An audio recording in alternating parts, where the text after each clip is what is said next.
Si voterà il 12 giugno prossimo in Sicilia per elezioni amministrative. Lo ha appena deciso il governo Musumeci su proposta dell'assessore alle autonomie locali, l'agrigentino Marco Zambuto.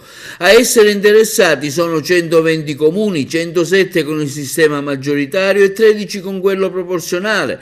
I consiglieri comunali eletti saranno 1520, le sezioni elettorali saranno costituite, sono 1747. La popolazione coinvolta è di 1.710.451 abitanti. Si voterà quindi nella sola giornata di domenica dalle 7 alle 23. Lo scrutinio avrà inizio subito dopo la chiusura delle operazioni di voto e successivamente allo spoglio delle schede della consultazione referendaria.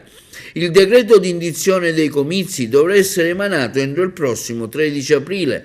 L'eventuale ballottaggio si terrà il 26 giugno. Si vota in 2 capoluoghi di provincia importanti della Sicilia come Palermo e Messina, dove le consultazioni riguardano anche le circoscrizioni, ben 8 a Palermo e 6 a Messina. Alle urne anche altri grossi centri come Palma di Montechiaro e Sciacca nell'Agrigentino, Niscemi in provincia di Caltanissetta, Acicatena, Palagonia, Paternò e Scordia nel Catanese, Pozzallo e Scicli in provincia di Ragusa, Avola nel Siracusano ed Erice in provincia di Trapani.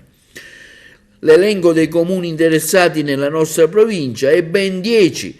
Aragona si voterà col sistema maggioritario ed eleggerà 12 consiglieri. Bivona col maggioritario ne eleggerà 12. Campobello di Licata sempre col maggioritario 16. Cattolica Eraclea maggioritario 12 consiglieri. Comitini maggioritario 10. Lampedusa e Linosa col maggioritario 12. Palma di Montechiaro invece voterà con il proporzionale eleggendo 16 consiglieri comunali. Santa Margherita del Belice col maggioritario ne eleggerà 12, Sciacca invece col proporzionale ne eleggerà 24.